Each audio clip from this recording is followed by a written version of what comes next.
తాకట్లో ఉన్న మీ బంగారాన్ని విడిపించి ఆ రోజు ఆన్లైన్ రేటుకి కొంటాం. Sharma gold company.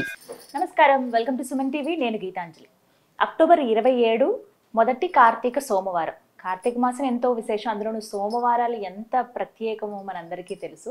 మరి మొదటి సోమవారం 27వ తారీఖు అండి. అలాగే ఆ రోజు ఇంకో విశేషం స్కంద షష్ఠి.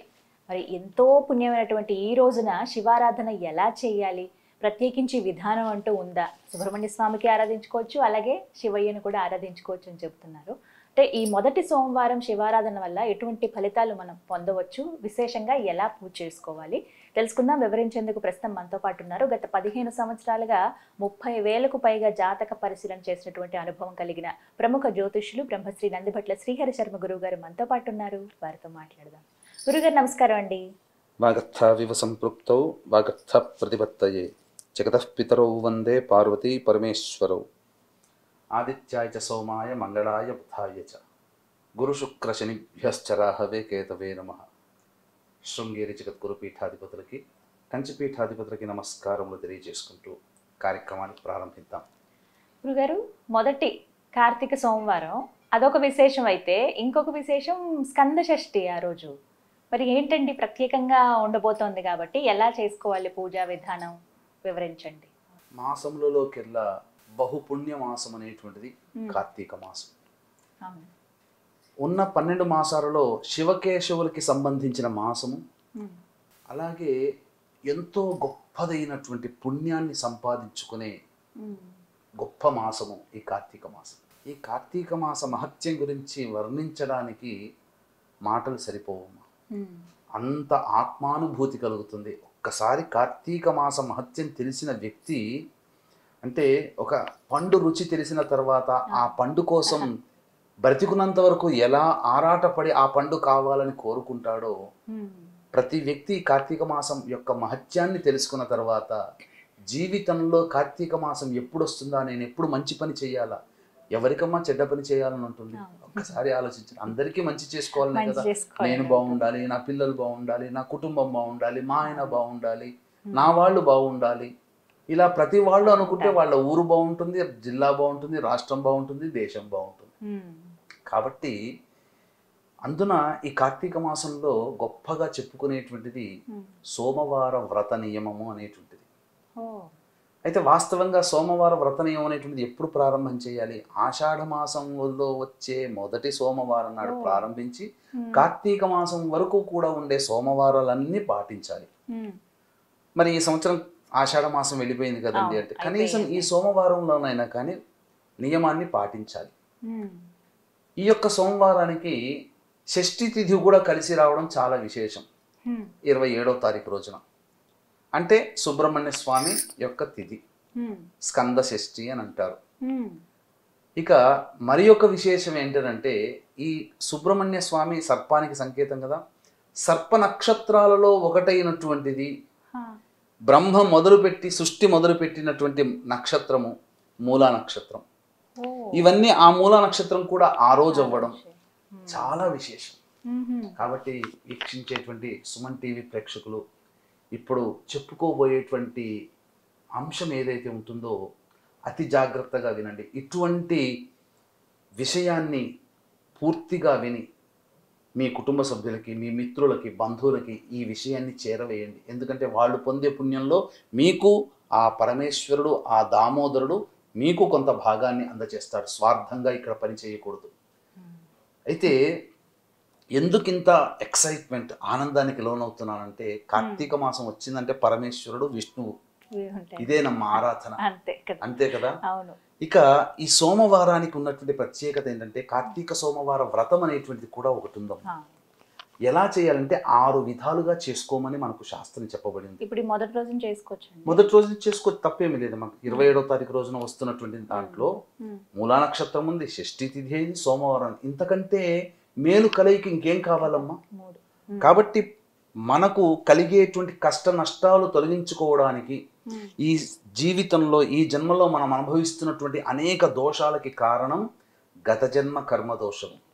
ఈ గత జన్మ కర్మదోషం అనేటువంటిది తొలగిపోయే అవకాశం భగవంతుడు మనకు ఈ యొక్క మాసాలలో చేసుకునే పూజా విధానాల ద్వారా తెలియచేశాడు.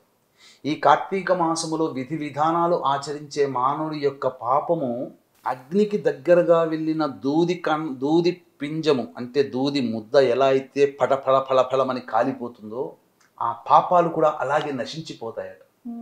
కాబట్టి ఎవ్వరు కూడా ఈ కార్తీక మాసం అన్ని రోజులు చాలా పవిత్రమైనవి. అవకాశము సందర్భం ఉన్నప్పుడు మన సుమన్ టీవీ ప్రేక్షకులకి అన్నీ కూడా తెలియచేయడానికి ముందుకే ఉన్నాం. అయితే ఈ కార్తీక సోమవారాన్ని 6 విధాలుగా చేసుకోవాలని శాస్త్రం చెప్పింది. ఏంటి అనంటే ఉపవాసం, రెండవది ఏకభుక్తము, మూడవది నక్తము, నాలుగవది అయాచితము, ఐదవది స్నానము, ఆరవది తిలాదానము. ఇవన్నీ కూడా ఆచరించవచ్చు. ఉపవాసం అంటే సూర్యోదయం కంటే ముందే లేచి కాలకృత్యాదులు తీర్చుకొని మొత్తము కూడా ఉపవాస నియమాన్ని పాటిస్తూ పాలు పండ్లు పదార్థాలు మాత్రమే భుజిస్తూ రాత్రి కూడా శివనామస్మరణ చేసుకుంటూ తెల్లవారి మళ్ళీ స్నానం ఆచరించిన తర్వాత శివ సహస్రనామ పారాయణం చేసుకొని భోజనం చేయడం విధానం. ఏకభుక్తము అని అంటాం. అంటే మధ్యాహ్నం పూట భోజనం చేసి రాత్రిపూట ఎటువంటి పదార్థం భుజించకుండా ఉండేదాన్ని ఏకభుక్తం. నక్తము అనంటే సూర్యోదయం నుంచి సూర్యాస్తమయం వరకు కూడా ఉపవాస నియమాన్ని పాటించి పండ్లు కూరగాయలు లేదా భోజనము రాత్రిపూట చేసేటువంటిది. భోజనం రాత్రిపూట నిషేధము కార్తీక మాసంలో. పలహారం మాత్రమే రాత్రిపూట తీసుకునేది నక్తము. ఇక తదనంతరం అయాచితం. అయాచితం అనంటే మనకెవరైనా సోమవారం వ్రతం ఉన్నామని చెప్పి ఎవరికైనా తెలిసి అయ్యో ఉత్తగా ఉండకూడదండి, మీరు ఏదైనా భుజించండి అని చెప్పి ఎవరైనా తీసుకుని వచ్చిన పదార్థాన్ని మనం భుజించడం అయాచితం. మనకు సందర్భం లేకుండా అంటే మన ప్రమేయం లేకుండా వచ్చిన పదార్థాన్ని భుజించడం. ఇక స్నానం కేవలం ఈ కార్తీక సోమవారం నాడు నదీ స్నానం అయినా చేయమని శాస్త్రం. ఇక తిలా దానము చేసిన ఈ 6 భుక్తము, ఏకభుక్తము, ఉపవాసం, ఈ మూడిట్లో ఏదో ఒకటి, స్నానము సంబంధించినటువంటి తిలాదానం, ఈ 3 చేయమని. ఇక కార్తీక మాసములో సోమవారం నాడు రాహుకాలము ఎప్పుడు వస్తుందనంటే 7:30 నుంచి 9 గంటల వరకు ఉంటుంది ఉదయం. కాబట్టి ఈ సంవత్సరం వచ్చేటువంటి రాహుకాలానికి సంబంధించి కార్తీక సోమవారంలో వచ్చే చాలా పుణ్యమైనటువంటి తిథి మూలా నక్షత్రము సర్ప నక్షత్రం అవ్వడము.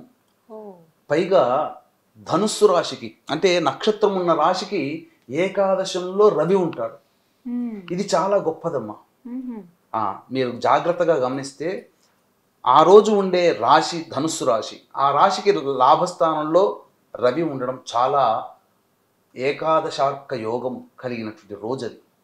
ఆ రోజు తలపెట్టినటువంటి చేసినటువంటి పుణ్యము అనంతమవుతుంది, చేసిన పాపము కూడా అనంతమవుతుంది. కాబట్టి ఎటువంటి దుర్మార్గాలు చేయకుండా ఉండాలి. అంటే మద్యపానము, మాంసాహారము, ధూమపానము, తర్వాత దాంపత్యం ఇవి ఉండకూడదు. కందలు అంటే పిండి పదార్థాలు ఎక్కువగా కార్బోహైడ్రేట్స్ ఉన్నటువంటి ఆలుగడ్డలు, కందలు ఇవి తినకూడదు. ఉపవాస నియమాన్ని పాటిస్తే చాలా మంచిది. ప్రొద్దున్నే లేచి ఎటువంటి నియమాలు పాటించాలో కూడా మనకి సోమవారం వ్రతం ఏ విధంగా చెయ్యాలనేది కూడా మనకు శాస్త్రంలో చెప్పబడి ఉందమ్మా.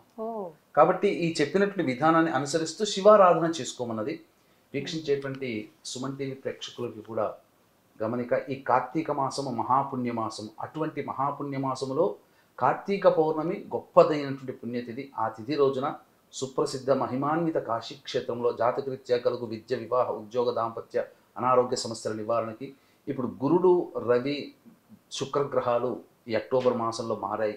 కాబట్టి అన్ని రాశులలో జన్మించినటువంటి వాళ్ళకి గురుబలం కావాలి. అలాగే శని రీత్యా చూసుకున్న మీన, మేష, మిథున, కర్కాటక, సింహ, కన్య, వృశ్చిక, ధనుస్సు, కుంభరాశుల్లో జన్మించినటువంటి వారికి ఇలా దోషాలతో కూడుకుని జీవితం ఇబ్బంది పడుతున్నటువంటి వాళ్ళకి సర్వదోష నివారణ పూజలు, హోమాలు కాశీ క్షేత్రంలో మీ గోతనామాదులతో జరిపించి సాయంకాలం 6 గంటలకి ప్రారంభమవుతుంది కార్యక్రమం.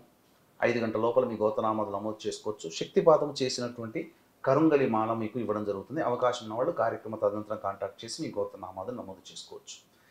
ఇక ఈ సంబంధించినటువంటి వ్రత విధానం, నియమం ఎలా చెప్పబడి ఉందనంటే సూర్యోదయం కంటే ముందే లేచి కాలకృత్యాదులు తీర్చుకొని ఇంట్లో ఆవునైతితో పూజామందిరంలో దీపారాధన, అలాగే తులసి చెట్టు దగ్గర ఖచ్చితంగా దీపారాధన చేసి ఆ సోమవారం రోజున శివ సహస్రనామ పారాయణం ఇంట్లో చేసుకోవాలమ్మా. అలాగే చిత్రపటానికి ఈ సంబంధించినటువంటి గన్నేరు పూలమాల వేస్తే చాలా మంచిది. వేసి శివాభిషేకం చేసుకోవాలి. శివాభిషేకం చేసుకొని తుమ్మి పూలతో కానీ లేదా జిల్లేడు పుష్పాలతో కానీ అర్చన చేయాలి. అవకాశం ఉంటే ఈ సోమవారం రోజున శివలింగాన్ని దానం చేసినా మంచిది. విష్ణు ప్రీతి కోసమే దేవాలయంలో సాలగ్రామాన్ని ఈ రోజున చేయండి, దానం చేయండి. ఈ విధంగా చేసి ఇంట్లో వచ్చి ఆ రోజునంతా ఉపవాస నియమాన్ని పాటిస్తూ ఎవ్వరిని కూడా దూషించకూడదు, అసత్యం సాధ్యమైనంత వరకు ఆడకూడదు. ఎప్పుడూ శివనామస్మరణ చేసుకుంటూ శివుడు ఇష్టమైనటువంటి వాళ్ళకి శివాయ నమః, విష్ణువు ఇష్టమైనటువంటి వాళ్ళకి దామోదరాయ నమః అనుకుంటూ నామాన్ని జపిస్తూ ఆ రోజంతా ఉండి ప్రదోషకాల సమయానికి మళ్ళీ శివాలయానికి చేరుకొని అర్చన చేయాలి. అర్చన చేసి ఆ శివాలయంలో శివలింగ దానం, అలాగే విష్ణు దేవాలయానికి చేరుకొని అక్కడ విష్ణు సహస్రనామ పారాయణం చేసి అప్పుడు సాలగ్రామ దానం ఆ రోజు చేయాలి. ఇక ఈశ్వరుడికి మారేడు పత్రాల మాల, విష్ణువుకి తులసి మాల ఆ రోజు సమర్పించాలి. ఆ రోజంతా శివనామస్మరణ చేసుకుంటూ జాగారం చేస్తే చాలా విశేషం. ఈ విధంగా చేసినటువంటి వాళ్ళకి ఇంతకుముందు చెప్పినట్టుగా పాపములన్నీ అగ్నిని తాకిన దూది పింజ ఎలా కాలిపోతుంది, కనుమరుగైపోతుంది, కంటి ముందే కనుమరుగైపోతుంది. ఇంకా చెప్పాలంటే చేతిలో వేసుకున్న పెట్రోల్ నిమిషం మనం చూస్తుండగానే ఎలా ఆవిరైపోతుందో. ఆ కాలంలో పెట్రోల్ లేదు కాబట్టి చెప్పలేదేమో, ఇప్పుడు మనకు అందుబాటులో ఉంది కాబట్టి మనం చెప్పవచ్చు. పాపాలు కూడా అలా మన కంటికి కనపడకుండా మాయమైపోతాయి మన శరీరం నుంచి. కాబట్టి ఇటువంటి అవకాశం ఉన్నటువంటి వాడిని ఎప్పుడు కూడా విడనాడకండి. ఆ సోమవార నియమాన్ని పాటించండి.